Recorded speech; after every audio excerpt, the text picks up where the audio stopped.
Good evening, folks. It's the day after actually the night after the big night, and what a night it was. Much to be discussed about the playoffs, the college football playoffs. We'll get into that big time tonight with our panel and discuss the things you saw, we saw, what looks like it might be ahead, any trends, etc.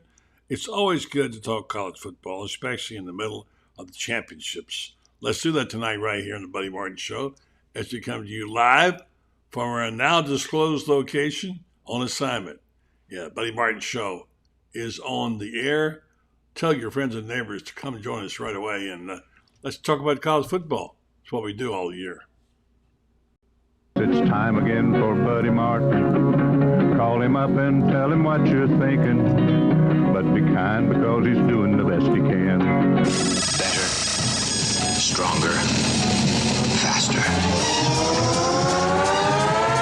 Mama says that alligators are ornery because they got all them teeth but no toothbrush. Hey, what if the voice calls while you're gone? Take a message. Bye. You ready, champ? I'm ready for this my whole life. I'm incapable of small talk. But that's why you... So many great athletes.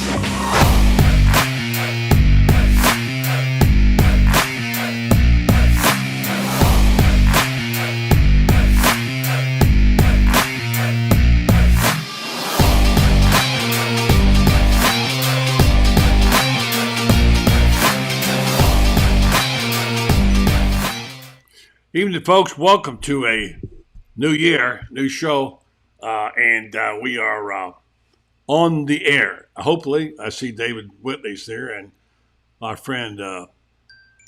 Let's see, they're clicking in now. Okay, fine. Thank you very much for the information. David Whitley standing by. The guy who's on with me on Monday nights agreed to come on tonight to help us out because Shane Matthews, of course, does his show every morning on the Pot Up with Matthews. So let's do this. Let's play our commercial. No, let's not do that. Let's go right first to David Whitley. Make sure the audio's working. You never know about these things these days. Let's see if we can get a hold of David first, followed by Shane Matthews. Good evening to you, David. How you doing? Fine. Can you hear me in 2024? Yes, I can hear you in 2024. Good to see you, David. Good. In English, I hope. No, it's French as usual. That's okay. I can interpret. Oh. So, yeah. How you doing, David? Very well, thank you. So far, I've kept all my resolutions for 2 Okay. days. Yeah. How many did you have? 2? Yeah, I usually have 2, and they go against the grain. I want to start smoking and gain weight. I like that. That's good. Yeah. I like that. It's fun. Yeah, I quit making those years ago because I never did keep them. You know, so I just said the heck with that kind of stuff. And my New Year's resolution is to try to get this show right and get the camera straight and get the audio working and my hat on right. And now I'm good to go. We have a lot of territory to cover tonight, and we have an outstanding guest tonight. Not usually on Tuesday nights.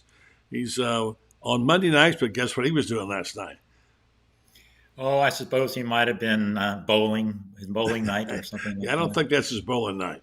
But like the rest of us, by the way, there were quite a few people watching college football last night. The numbers I'm reading are accurate. Let's go right up to the orange and blue room and check with our good friend, the QB himself, Shane Matthews, and see what he's got to say. Good evening to you, Shane. How you doing?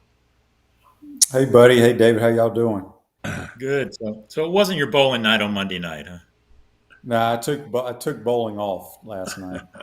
I understand. You and a few million other people. Yeah. Well, I got to say right off the bat that a lot of times, and David, you and I have covered hundreds of these things, events that never measure up. Last night's playoffs did measure up all the way around. I mean, what more could you have, Shane, than 2 games coming down to the last play? You know, I guess what you could have would be an SEC team making it, which it didn't. But I thought it was quite the show, even with the mistakes. First you go, David, give me your overall thoughts, and then Shane. Yeah, I mean, from a sheer entertainment standpoint, that's what you want. It coming down to the wire, where everything's riding and it kept people enthralled to the end. I mean, I obviously, Bama fans didn't like how it turned out, and they didn't play as well as they had hoped. Being an SEC guy, I was hoping they could pull it out too, but just didn't happen. And it galls me that Michigan's up there, but it's a great story, and these things run on storylines, and Harbaugh is certainly a national story, and all the stuff that's gone into that. And if you want a villain, Michigan makes a good one this time around.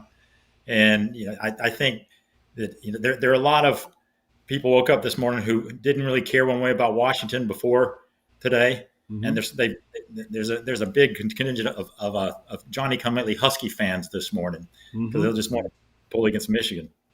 And a few guys that wish we'd have voted for him for the Heisman Trophy, which I didn't, by the way. What a heck of a quarterback he turned out. Well, if he had that game a month ago, he would have won the Heisman. I didn't see him. Shane, did you see him play during the regular season? Yeah, I knew he was a really good player. He's had a phenomenal year.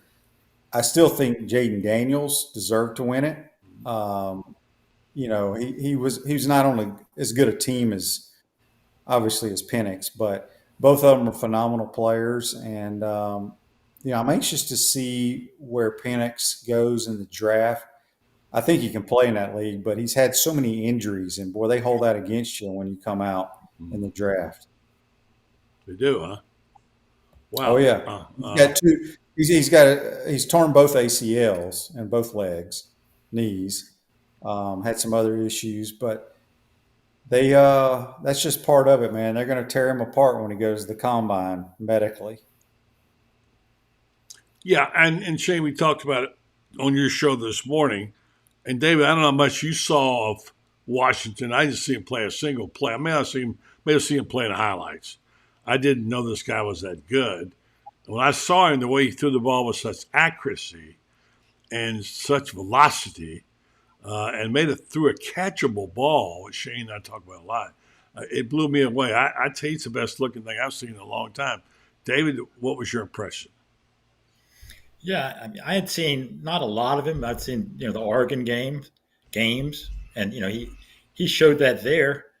But as Shane said, he's surrounded by a lot of talent there. Washington's a good team, so I thought he was just another piece, a big piece of the puzzle, but not the main reason behind it. But he's coming through in some really big moments too. Yeah, and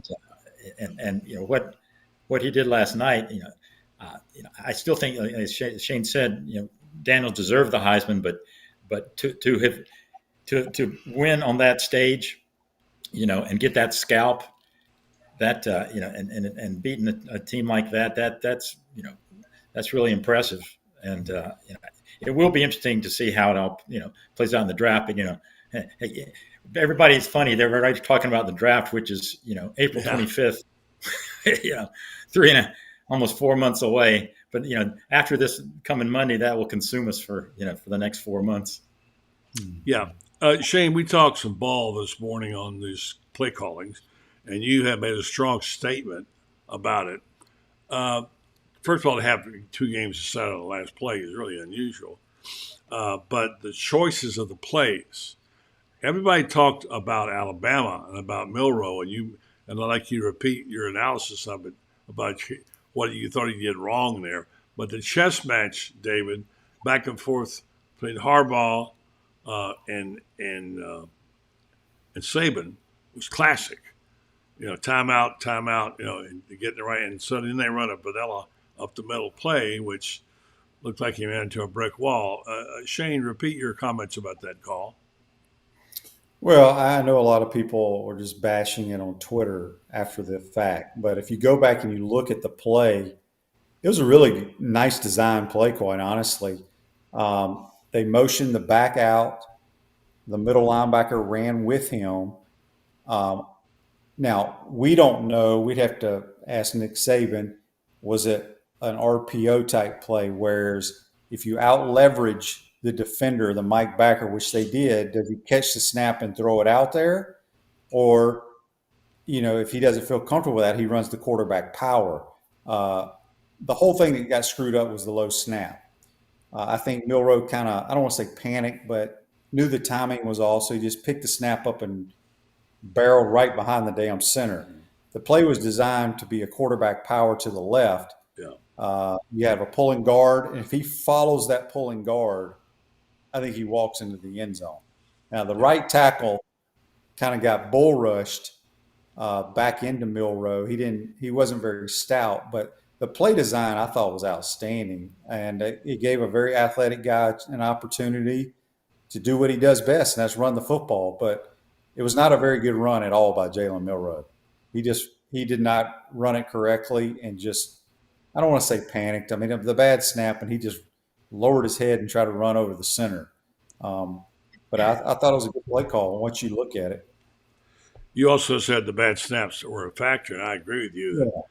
Herbstreit kept saying, well, you can't blame him on the snap. Yeah, you can. That's his job to snap the ball. And I think that when you constantly, you can speak to this better than we can, when you, especially on a running play, your timing is thrown off by a low snap. It seemed to have some kind of impact on Milrow, didn't it? Yeah, I thought Michigan did a really good job the entire game, bringing different packages. They really weren't blitz packages. They never brought more than 5. A lot of pressure, though, they got it on. They would overload a side, and Milrow, obviously, and I think this comes down to they had almost a month to prepare for this game, and they had a lot of tape on him. He never redirected his protection, which, if they're only breaking 4 or 5, you can pick that up with your 5 linemen in your back. But give Michigan credit; they're very physical. They found ways to win the game. As y'all said, there were 2 outstanding football games that came down to the last play. I don't know if we would have ever thought that. Yeah. So it was very entertaining.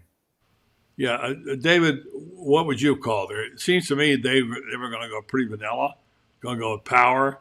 They didn't trust him to throw the ball or go wide or whatever. I don't know. I guess they thought they were saying, line them up. We'll think we can beat you physically. And they did not, and had not all night long. I mean, what were there, 6 sacks? And physically, the Alabama got dominated like you don't see Alabama very often. Those are huge offensive linemen. So, David, given all that, would you call the same play? I don't know. I mean, you're right that they had a hard time all night in the trenches against them. So in that respect, I wouldn't. But and I'm not as much of an X and O guy about it. But I tend to think that Nick Saban knew what he was doing when he made that call. And so often, the result, especially on the Twitter spheres, if it works, it's a great play. If it doesn't work, it's a terrible call. True. But that's not the way. I mean, it could have been a great, but so often it's just a matter of good call, bad. Execution isn't there, and then it all comes down to what a bonehead call. I mean, if they'd executed that right and gone in, we'd all been saying, man, he fooled them all night. They getting dominated, and they didn't think they were going to do it, and they thought they were going to run Milrow do something else, and he just they played to his strength and he powered in. And Nick Saban would be brilliant. I mean, he's no more brilliant or less brilliant, I think, but based on the result of that, I mean, I think, he could, if we had him on here, like Shane said, he could explain why he made that call and probably be thinking, yeah, that makes sense. It just didn't work out. And that's the way it works sometimes. Yeah, I get it. And I do agree you put the ball in the hands of your best player, and he certainly did that. So who am I to second guess Nick Saban? I'm simply raising the questions. Now, I do have an issue with Sarkisian.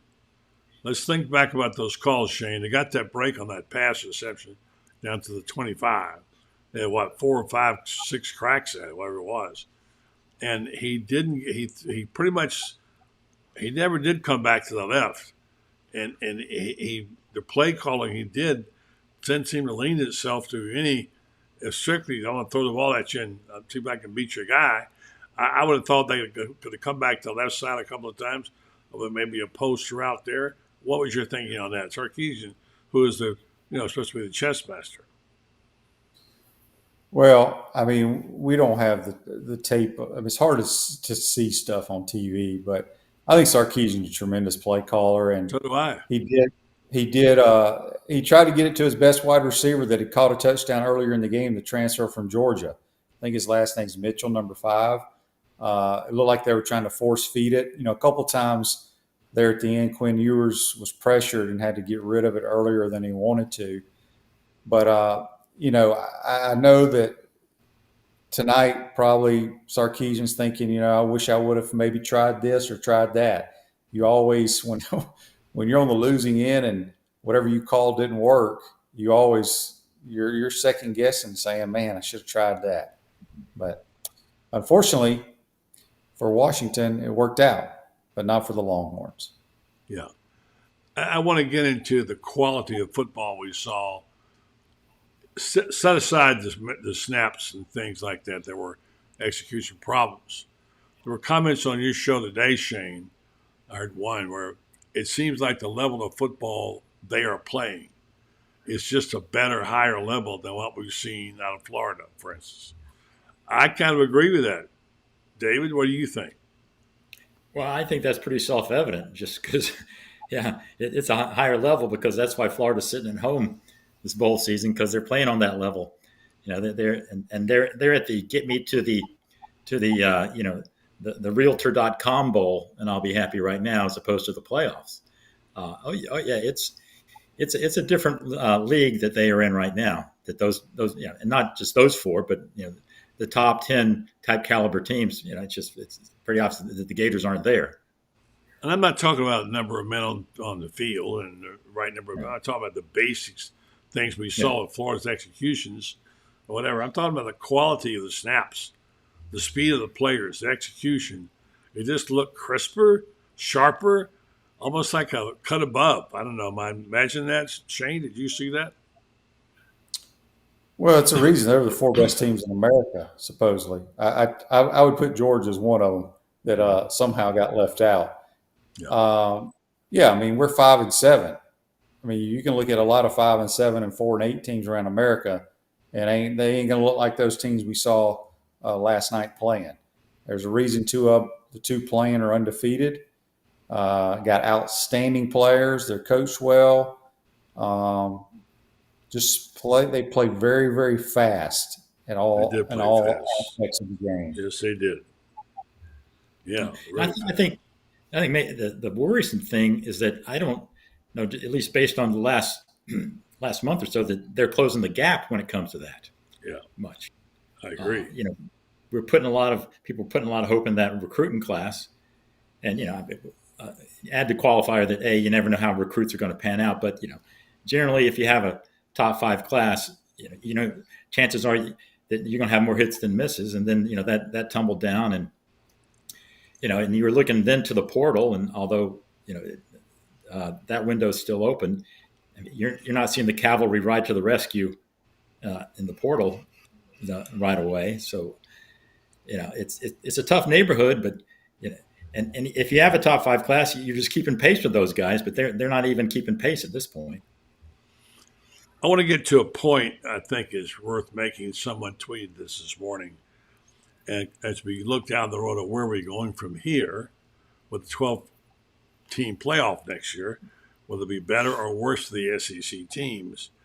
But here's the odd thing. As we said, we've made progress. Turns out someone did the math and said if they had the BCS this year, it would have turned out to be Washington and Michigan. And apparently that would have how it would work. After all this stuff we've done, all this figuring all these teams, etc. Now, it seems like the BCS worked pretty good when we look back on things. In the end, however, the committee got it right, and the two best teams, in our opinion, were there. What does it bode now if we can just think about 2024, aside from the fact that Florida's got a horrible schedule? What's it going to be like for the SEC? We automatically assume it'd be better. Hey, more teams, the SEC will dominate, but there were quite a few teams that kind of left their games in the bowl games. 4 or 5 teams that get in every year. It did, like South Carolina or Auburn or Florida, whatever. So looking ahead for the SEC first and the Gators second, what will the 12-team playoff be like for Florida and the SEC? Better or worse, David? For SEC-wise, even though the depth of those teams you mentioned, South Carolina and stuff, that and the medium teams didn't have much of a resume to get in there. I think that at the best year, what would be great for a conference to get in a 12-team team? 3 teams, 4 teams. It's hard to imagine any more than that. I think that there will always be even if it's, quote, a down year for the SEC, there will always be at least 2 or 3 SEC teams that will be in the play, will be good enough to make the playoffs. It's hard to, you just, one, you pencil in Georgia being a threat forever, and Saban being up there every year as long as he's there, and just pick your boys somewhere else. Be it LSU or even Missouri. I think that the SEC should be in pretty good shape. They may not have the depth that they've had, quality depth that you want, especially this year showed, but at the top there will still have at least 2 or 3 teams that will be up there and deservedly so. For the Gators, I don't really think they're in this conversation for. In future years, not next year. Yeah, way down the road, maybe, and a lot we just don't know. But obviously, the importance of going undefeated or 11-1 isn't quite what it used to be, and you can absorb. I can see, a really good SEC team with 2 or maybe even 3 losses getting in, if a lot of other things factor in, and that would never happen, this year with a 14 playoff. For sure, the folks in Tallahassee and Athens will be happier next year in a situation like this. Those guys were locked, Shane, to get in. I do think Georgia got screwed. I think they would have beaten most of those teams. Might have even beaten one of the 2 winners. I don't know.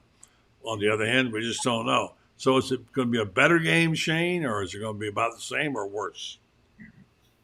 Oh, I can't wait for the 12 team. I personally think the SEC would have gotten 4 teams in this year. They would have got Alabama, Georgia, LSU, and Ole Miss. And, they would have got 5, and Missouri. I think they would have got 5 in this year. Yeah. Missouri might have been the most impressive SEC team we saw. Man, they look like they're going to be better than even I thought. Their defense is playing great. And here's the thing. And every team can say this, but we gave up a 4th and 17, or we beat that team in their ballpark. Yeah. Think about that. Yeah. Mm-hmm. Yeah. Yeah. Well, let's talk about the massive numbers and back to the point. Let's do this real fast. Hold on one second, guys. Let me pay a bill here and get back. Let's hear from Jeffrey Meldon. Let's talk about the fantastic numbers that they got on the ratings, which is what this is all about, isn't it? Let's talk about what they got this year, what they're going to get now. What does it mean with the monstrous crowds that are growing? Obviously, we improved the eyeballs. Let's talk about it next on the Buddy Martin Show. Jeffrey, look forward to a great 2024 and being together with you and your wife to celebrate some special occasions. Yeah, and Buddy, I want to tell our Gator fans out there that Todd Golden is the real deal. In 1 year, he's put together this really tall team that's going to out-rebound just about everybody that they play. They've got some great shooters. We got 3 or 4 guards in there that are awesome. Yep. And I predict that the Gators are going to be a ranked team by the end of the season, and that you wait and see. They're going to make some noise around March Madness. Sounds exciting. You'll be right there to report from courtside. Give us the inside scoop, Jeffrey. Yeah, and January 6th is Meldon Law Day. We're playing Kentucky at the O-Dome. It's Meldon Law Day. We've got special shirts for everybody. Giving stuff away again like you do all over the place. You're giving stuff away. But it's going to be it's Kentucky, buddy. What do you got to say? What are you going to do? Be a big night. The home game against Kentucky is always the big game of the year. Maybe I'll come sit with you tonight. So, okay, January 6th, buddy. All right, Jeffrey, have a happy holiday season. The best to you. And don't forget, Meldon Law, they do not back down. And they wish you a happy holiday season. Yeah, happy holidays to everybody. All right, thanks, Jeffrey. It was a happy time for people in college football. They took 2 blue bloods, which is always good. You get the blue bloods. And got them in the championship game. They got it right. Here's a stunning thing. The Alabama-Michigan game had 27.2 million viewers. It peaked at 32.8. 32.8 million, presumably in the final moments of the game went to overtime. And it's the best college football game and biggest crowd any postseason ever. Alabama played Ohio State, and their numbers were really strong that day. But the thing about, and then they topped it off with Texas, Washington in the Sugar Bowl 18.4. So a remarkable day for the crowds of college football. And then Shane throw in that Lions game with 25.7 million, which was a hell of a football game, which we talked about this morning. It was a remarkable weekend for football all the way around, Shane. Well, yeah, I think during the holidays too, I think people are sitting around drinking and carrying on. I think they watched a little more football than normal. But I don't think you could have drawn it up any better for college football the way those games played out. And then, as you mentioned, the NFL game the other night. Unfortunately, the Lions got screwed, but live and learn, and hopefully it won't hurt them in the playoffs. Talk about what you said this morning when they had the one guy report. That was sort of subterfuge in a way, and some reason or another, it came back to bite him and called back. Yeah. That was a tremendous play call. Technically, only one guy can report, one ineligible guy that wants to be eligible.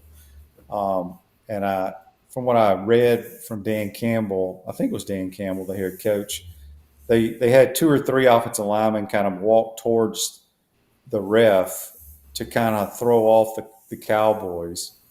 And I think it threw off the ref and it got screwed up. And it was a heck of a play call.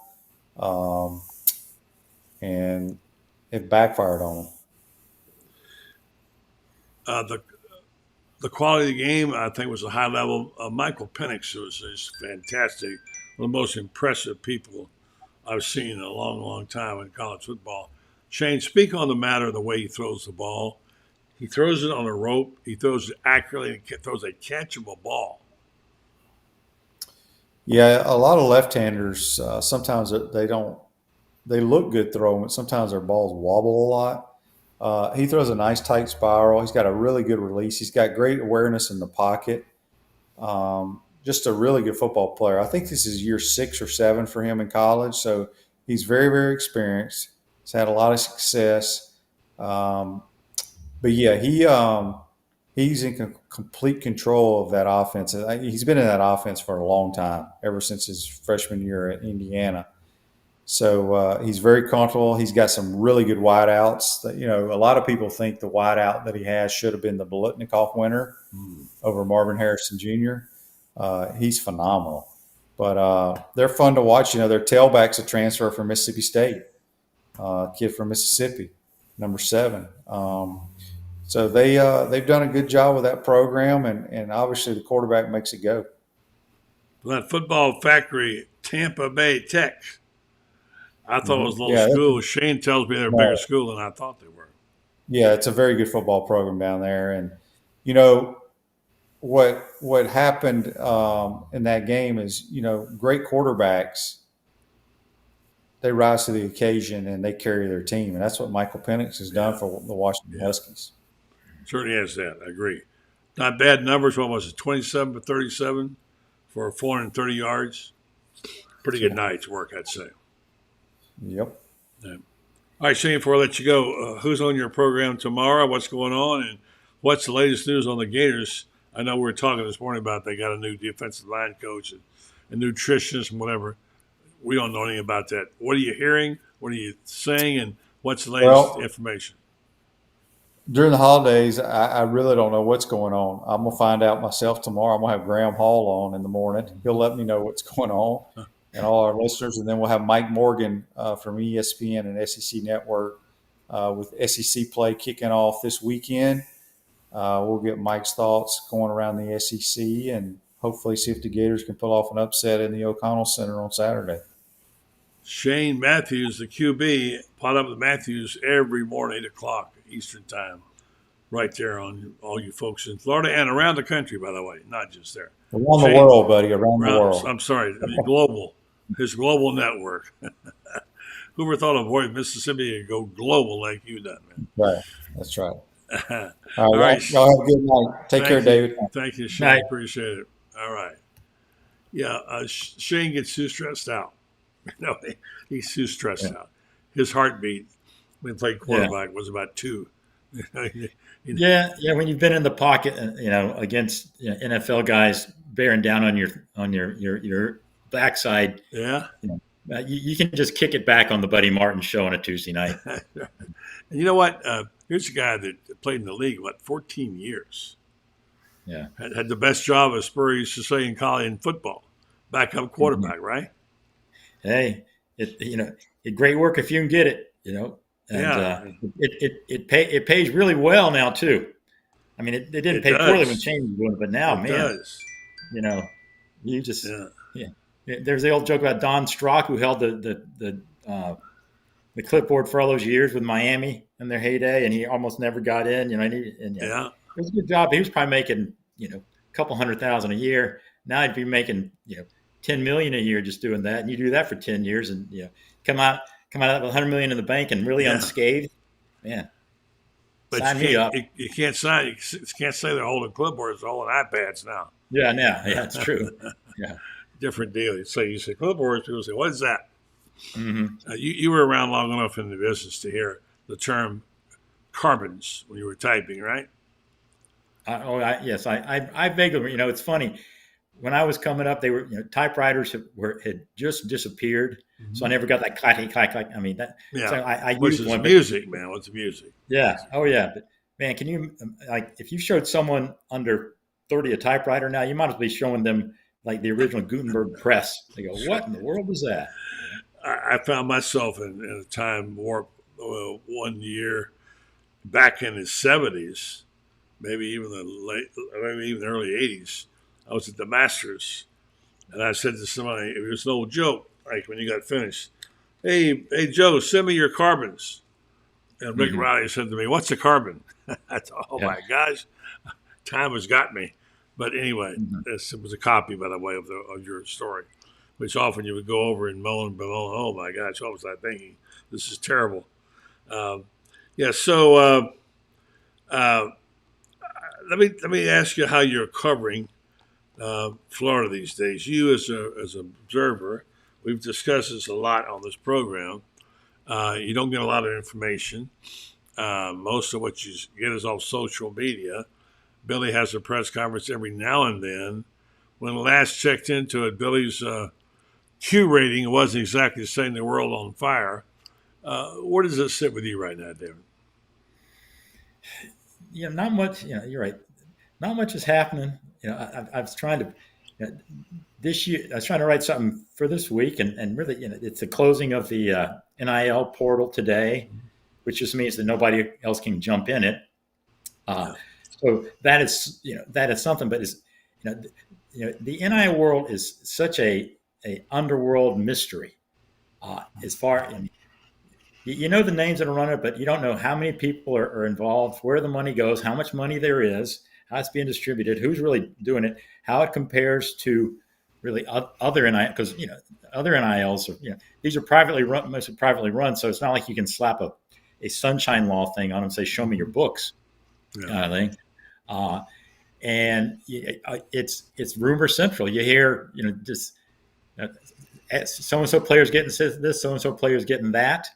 You don't know, unless you see the contract, but nobody very likely you're going to see the contract. So in a way, I hate it this time because it's just throwing darts against the wall, and you don't want to be in that position because you don't want to be wrong about things and say something that's not right.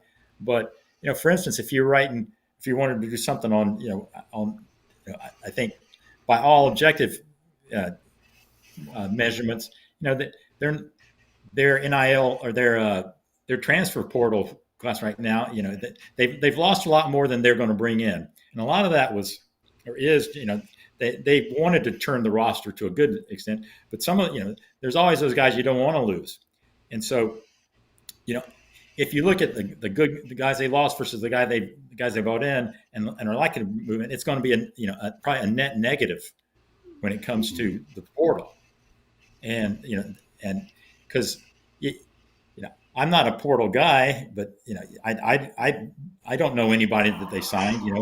I should recognize some of the guys that like Ole Miss. Maybe one once in a while, that Ole Miss is signed. And you wonder, you see, and I was just looking for like the portal rankings classes that I think the Gators are 45th in portal ranking, and And some of that is because like Colorado's number one, but that's because they really they're bringing in a ton of guys. Mm-hmm. So just by sheer numbers, they're going to get a higher ranking.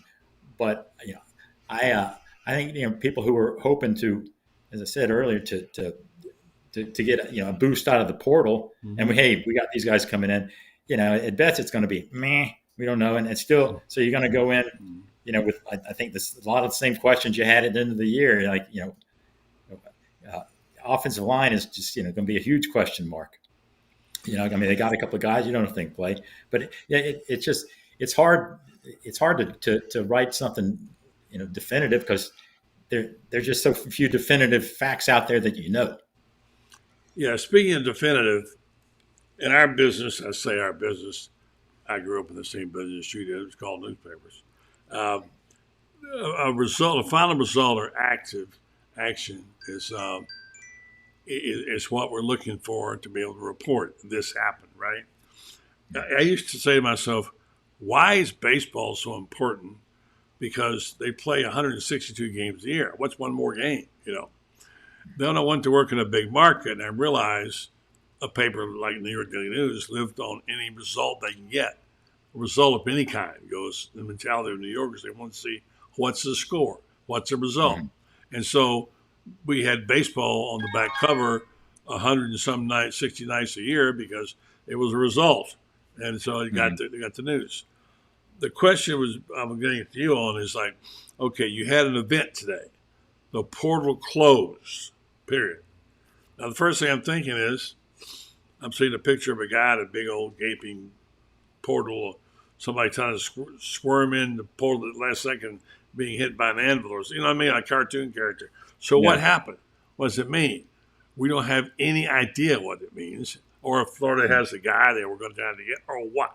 We have the inability to, I'm not complaining, I'm just saying this is a new world, David, as you so aptly described a while ago. So it's a difficult thing to know, but boy, I tell you, I'm of the mind now, if I was a reporter, I was a sports editor again, I would sign one or two people full-time to the portal, and the people in it, and I would report just to what happens in the portal, because it's clearly where the activity we think is going on, right?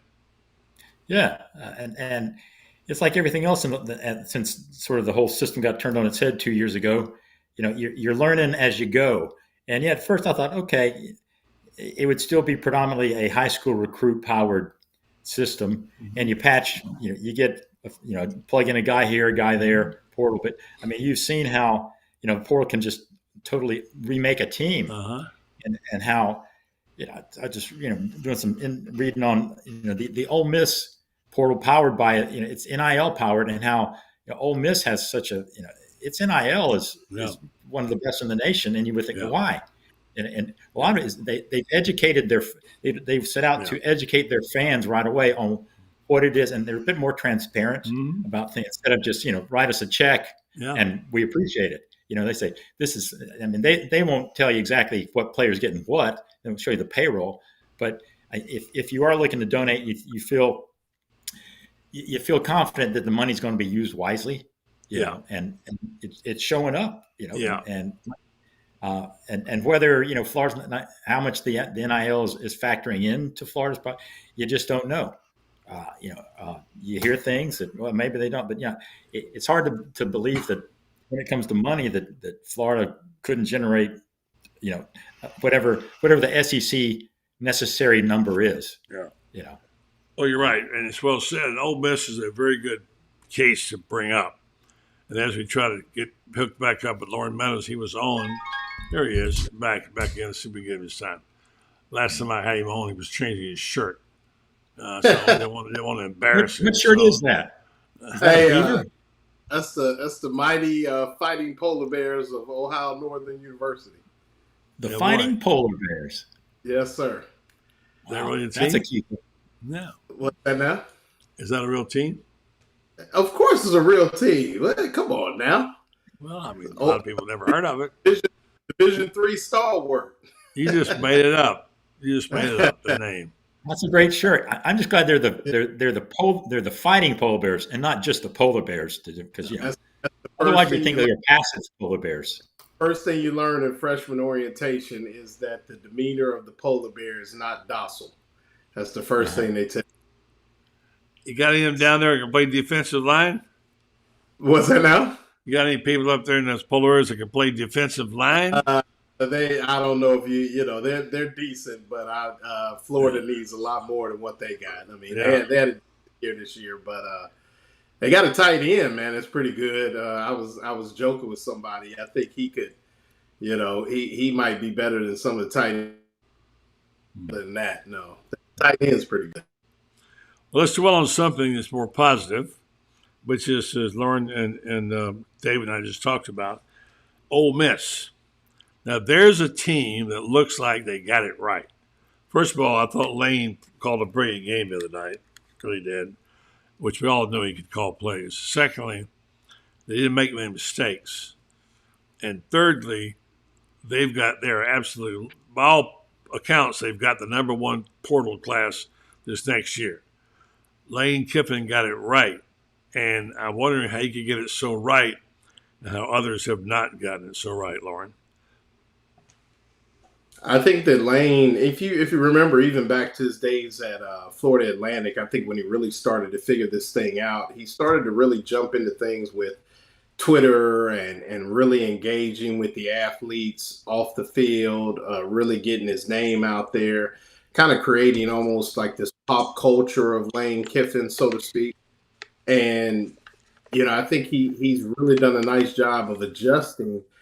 And, in defense of Florida, I guess, or I could say this, it was almost like if you looked at Billy Napier coming from Louisiana, and you guys could correct me if I'm wrong, it was like they were getting safe Lane Kiffin.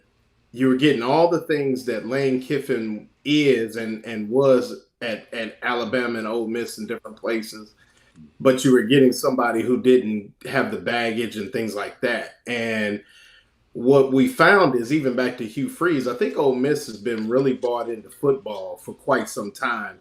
They just never really got the right guy that's been able to do all the things that you need to do at a place like Ole Miss, where you may be limited, things like that. And I think he's taken this transfer portal thing on, and really looks like for the last 2 years, last offseason and then this offseason, and really built his team up that way as opposed to high school recruiting. So, I mean, I just think they've really bought in. He's figured it out.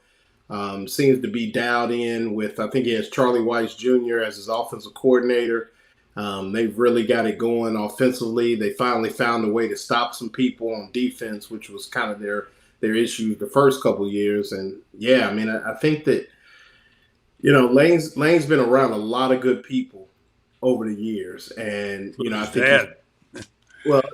Dad, Pete Carroll.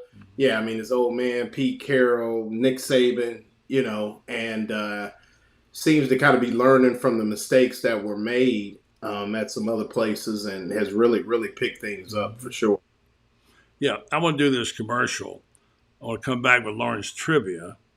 Then I want to get back to the question, given the situation again, if Loren was to hire a coach and it came down to Lane Kiffin or anybody else, including Millie, but who would be the choice? Because back then it's like, well, we don't want Lane Kiffin. He's too crazy, right? All right, let's do this. Tell you about the Titan MRI. Titan MRI is worth the short drive to Gainesville. No insurance is no problem. You pay with cash or card with same-day scheduling available. That's a real treat. So start feeling better today, because Titan MRI is North Central Florida's premier independent MRI facility. Come see why hundreds of patients are visiting our Gainesville location, from Ocala, Marion County, the villages, all points around North Central Florida. That's TitanMRI.com. Well, here's Loren giving away stuff again. He's got a trivia question. Let's see if anybody wants to try and take him on here with us and stand by. Loren Meadows with GatorBait Media here, coming to you live from Spurrier's Gridiron Grill with Tuesday Night Trivia. Florida great Lee Humphrey holds the career record for most three-point field goals in the NCAA tournament, over 14 games. How many three-point field goals did Lee Humphrey have in the 14 games in the NCAA tournament? Is it A, 51, B, 45, C, 55, or D, 58? Be the first to answer and you'll be entered into our monthly drawing for swag and other prizes from Spurrier's Gridiron Grill and GatorBait Media. This is Loren Meadows with Tuesday Night Trivia. All right, Loren, very good. Repeat those again if you have it in front of you. Do you have it in front of you?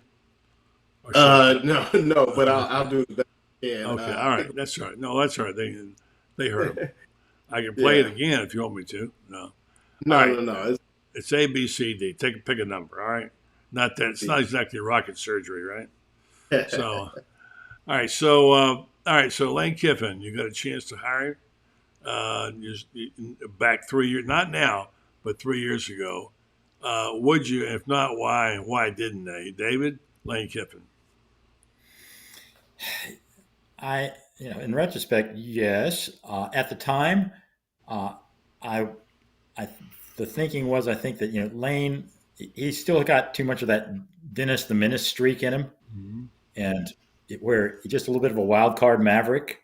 And I think that Florida, they just, Dan Mullen had a bit of that in him too. The kid who might in the old days would have dipped the girl's hair in the inkwell, behind him. Just a bit too much of a wild card, and they saw I think a level of maturity and stability in Billy that and just an upside that they didn't see with Lane. And I mean, I don't know if it came down to flip a coin, Lane or Billy kind of thing, but I don't think anybody should be surprised at what he has done there, because the whole portal thing really has been a blessing, because as Loren mentioned, Ole Miss is never going to be a top 5, top 10 high school recruiting destination, just because of a number of reasons, locale and just it's just not. The best players are going to go to a lot of players. You're going to LSU, Bama. They're going to be plucked away from there, but they can make it a go-to portal spot. And Lane realized that early on, and I think his time in the NFL served him well too, because he saw, how it really. I mean, the portal is just free agency, and that's what the NFL is. And he realized, I've got to get a scouting department out there and get the target these guys and be able to build the kind of culture they want to come to. Maybe not as a high school recruit, but for like Walter Nolan, the kid from A&M, the defensive lineman, he probably wants to play 1 to 2 more years, then he's out of there. He says, I can make as good a mark in Ole Miss as they can anywhere else. And they have, and whatever his NIL price was, they could meet it. And so, and it sort of builds on itself. You get a guy like that, and on top of the other guys, and conversely, if it can build on it, but it can also work the other way, where you miss a guy and the other guy says, I don't know if I want to go there, and then it sort of feeds on itself. Right now, it's feeding positively when it comes to Ole Miss, and Lane, he knew, he was a little step ahead of people. As long as when it came, I think, realizing what the portal could do and how it was really tailor made for what Ole Miss could do, because they could bring in, just attract that kind of those people who, they may not want to go to the high school, but they know that right now they can go there and they can play on a team, get exposure, and get in the playoffs. I mean, they've won 10 games in a row, for 2 or 3 years in a row now. I mean, I know a team around here that would love to be able to say that. Loren, it sounds so easy now. Why did they get it 3 years ago, 2 years ago? I agree with David. I just think that he still kind of had that stain on him from just kind of the other things. And I mean, were they big deals? No, but you just get that stigma about you. And I mean, it sounds like Scott Strickland just had all his chips on the table, all chips in on Billy Napier. I mean, went and vetted him personally himself, and everything checked out. And once again, you look at the pedigree, it kind of spoke for itself. And I mean, I just think that at the time, there may not have been a complete buy-in by all the powers to be on Lane Kiffin, just from the total package. And obviously looks really good now. And I know a lot of people have already talked about, man, if Billy doesn't work out, let's go get Lane. And I've been hard on Coach Napier, but once again, the revolving door at Florida has to stop it sometime. None of us, even as media people or as fans, are pleased with everything. But I just think Lane, I think that at the time, I guess the risk wasn't worth the reward at the time. Now, like I said, he looks good now, but I agree with David. He just had that kind of stain. And I think for some people in Florida, he still would. Because people would start to ask, well, at what cost do we want to win? Now, other than maybe some secondary violations, there haven't been much as far as rule breaking with Lane, right? Not much at all. No, not really. Yeah. What might stick in people's minds? Yeah. I say think what might stick in people's minds in Florida. Yeah, and kind of needling Florida and some things. Right. I don't know. When he accused Urban of cutting some garnet and cheating and all, that sticks in people's brains around here, even if it was. Yeah. Sure. Yeah. So I think it's just that, but Lane Kiffin's obviously hot right now. There'll be some other names out there, but we all would just wish that this revolving door would stop with football coaches here in Florida. Like Franz likes to bring up, the several that we've had since 2008 and things like that. Ever since Urban, it's sort of AU after Urban. Yeah, after Urban, and but like we said, there's a lot of things that don't look very good right now. And, it's not off the field. They're winning that. They got that licked. Yeah. But those, like I like to talk about, those 12 Saturdays have not been good the last 2 years. And eventually, you have to answer for that. So, I will say this. I'm not of the ilk of, well, money solves everything.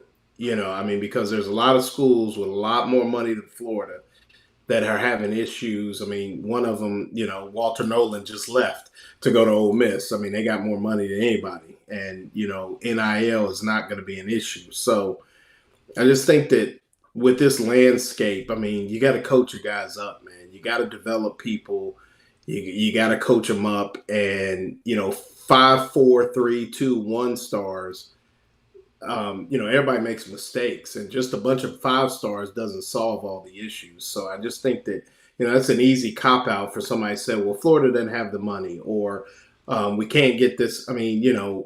Urban, Dan Mullen, Steve Spurrier, even Ron Zook to some end, those guys made, they made those 3 stars better, and they're doing that at other schools. We watched a couple last night where some of those kids weren't 5-star recruits, but they were out there making plays for really all 4 teams. Really good semifinal games, and everybody out there wasn't 5 stars. So, I think, it just lends itself to whoever comes in here has got to be able to develop the players that they're given. And, a minimum of 8 games at Florida is the norm for me. It just, All right. So before we get to the final number on the trivia, looking back, I've asked this question a couple of times. In retrospect, when Billy got here, the big deal was, let's get a facility, first class, and then we'll rack up in recruiting. It'll all turn around. Hasn't turned out that way, Loren. No, winning solves everything. You got to win. You got best facilities in the world. Like I said, You've been out to College Station. I have. That place, they got this unbelievable. But you gotta, that it helps, and it does. But, and from a football standpoint, buddy, I think the biggest thing was like when Billy talked about the fact that they had to walk across the street and walk all through the parking lot and all that to get to practice. That was the most important thing to just the operation of football, where you're able to go in and out and things like that. And you see places where kids literally go from eating to academic services to training room to football, and it's all in one place. But as far as recruiting, it just brought Florida to the same level of facilities. But, I've never thought that was, the problem solver, so to speak. It just, like I said before, I don't know why Dan Mullen didn't work. So, I mean, there's a lot out there right now, and NIL and transfer portal has just added 2 more layers to the guesswork that goes into this thing, because I really don't think it's fluid whatsoever. David, do I remember a time when the cops gave them a jaywalking ticket one time or something? I'm just making that up. Where the team was going across the street? I don't recall, but I wouldn't. Something like that. Knowing the campus police, I wouldn't be surprised if they did. I mean, certainly they wrote literally and probably in the thousands of parking tickets for athletes there. Because it was. I mean, little things do make a difference, and parking was an incredible headache for athletes, for every student, and for and now they have their own, and I mean that was sort of a mini tempest in a teapot earlier this year that football players were getting their own on-campus parking, and my thing was, well, hey, they deserve it. These are guys, they're busted up, and they're being treated special. Well, fact is they are special. I mean, 80,000 people aren't showing up to watch, to watch Margaret take her chemistry test on Saturdays. That's just the way it is. Welcome to the real world. But I mean all that's been solved now. And we are in the now we're in the no excuse phase. I mean that was whether it was true or not, that was a go-to fallback for Dan. Well, as soon as he gets to the and he fed into it. It says how bad the facilities were, and they were when you compare them to other places. But now they're on equal footing, or should be, with everything. It's just a matter of, okay, now you have all you need. You have your grand plan and all these guys you wanted to bring in. You got the check to pay for all that. Now it's time to start seeing the dividends for these all this investment that they've made. Hence the next 12 months are going to be very interesting. Yes. Well, by the way, go ahead. No, and I mean, this is, and God, I told myself I wasn't going to do this tonight, but does Mouse Holloway have the best facilities in track and field? No. No. Well, not the. I mean, Oregon has by far and away the best, but he's got. I mean, not even in the SEC. Jenny Rowland in gymnastics. Yeah. I mean, you got to coach your people, man, and that. I mean, I think that's where the people that sit there and look at things. Coaching is coaching. Everything is relative to the sport, and it's just, there's, like I said, there's nothing fluid, but I just think that when you try to hide behind things, and the root of what you do is developing young people, then all that shouldn't matter, because you should be breaking your neck at developing your athletes, and that's number one. All right, good point. All right, Loren, how we do on the trivia tonight? Robert Turner, he jumped in right away, so unless we missed it, it was 55 3-pointers in 14 NCAA basketball games, which is, I mean, that even, that was before the Steph Curry revolution. I mean, they were still running things inside out. So for him to have 55 in 14 games, I mean, that's phenomenal. That's pretty good. So, I mean, that is. Buddy remembers every one of them too. He can point to the spot on the floor at the time. Well, and the thing is, he wasn't the only one shooting them. So, I mean, you think about it, that team, you had Corey Brewer, you had Torian Green, they would let it fly too. So, I mean, he wasn't the only one shooting them, and to get that, he was the go-to guy in the corner shot, though. No doubt. I mean, if you zoned them, they would obliterate you. I mean, it just because, and you have two really good passing big men in Horford and Noah, and then you had Spates coming off the bench, and I mean, they had a gang of guys, man. I mean, those teams. I mean, for them to come back then for that second year and just do what they did, that's something you won't see, I guarantee. You remember when you were a small kid, you went to your first basketball game where guys could really shoot the ball, and how impressed you were. I grew up on watching Kentucky players shoot the two-handed set shot. Okay, that's long ago. And Frank Ramsey could take 3 steps across the timeline, and knock it down. It was a beautiful Right. thing to see. That was that team, the Sharopoulos, Ramsey, and Cliff. Which is the center? I thought I'd never forget his name. Who played, shot a beautiful hook shot. Never messed his hair up the whole time. They came to the Florida gym, and they were. I mean, but Ramsey could knock the eyes out of it. I used to love that. Well, buddy, do you remember Mike Pratt? You remember that name? Mike? Yeah. He was the all-time leading scorer at my high school for almost 30 years. Yeah. So he scored that good. Even with the 3 line, it took a while for that record to fall at my high school. Yeah. It was into Yeah. And he was there. So I mean that tells you. Yeah. And I mean he was gifted. So we had a guy in my high school named Frank Lesher from West Virginia. Could knock the eyes out of it. Unbelievable. He transferred in there. And he actually was offered a scholarship in person by Ado Frupp. Came down at halftime, went in to see him and offered him a scholarship right there. And Frank turned it down because he wanted to get married to a little girl there. And see if your viewers know the most famous basketball player from West Virginia. Well, I can tell you, I see his silhouette used to before Michael Jordan. See it all the time. Yeah. That's Used to. Now we see the jump man. We always see it.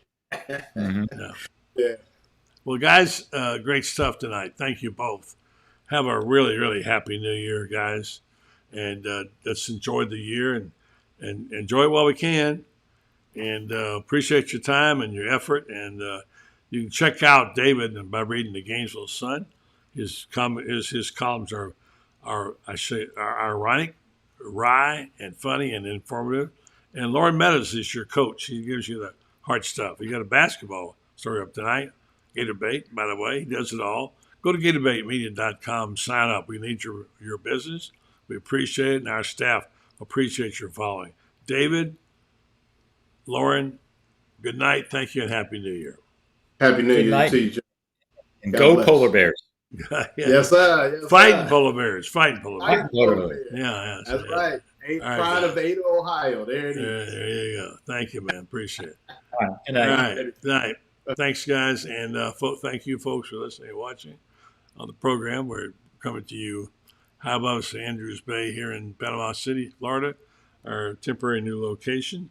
We'll be back tomorrow night, same time. We hope to have our usual cast, although we have one different person tomorrow night, and hopefully Allie will be here. David Moulton is off, and they've got a special guest tomorrow night. You'll enjoy it. Thanks for listening. Thanks for watching. Let me tell you as we go out about our good friends at Renstar Medical Research. They've been supporting our program for a long time. They're also very good citizens, and they have a stake in downtown Ocala where their office is. They've done terrific work in the community, and also want you to know they care about your health. They take care of us. They have a high-quality, patient-centered clinical research facility there in Ocala. They bring cutting-edge clinical research trials to Ocala in areas like dementia, Alzheimer's, psoriasis, osteoarthritis, migraine, and fibromyalgia, along with many other conditions that affect us right here in our community. Matter of fact, they want to know more about us here. They'd like to do more and more clinical tests, and you can help them by joining. If you qualify, you might get qualified for time and travel compensation. Go to renstar.net and find out how you can qualify for their clinical trials. Are always ongoing. Check them out. Over 700 clinical trials done here since they started in 1998. They partner with prominent pharmaceutical and biomedical companies throughout the medical industry to give them the information they need on us so they can give us better health. That's Renstar Medical Research, seeking tomorrow's answers to the health questions of today. Thanks for listening. Thanks for watching, folks. Back tomorrow night, same time, same stations. Tell your friends and neighbors the Money Martin Show will be here. Hope you'll join us.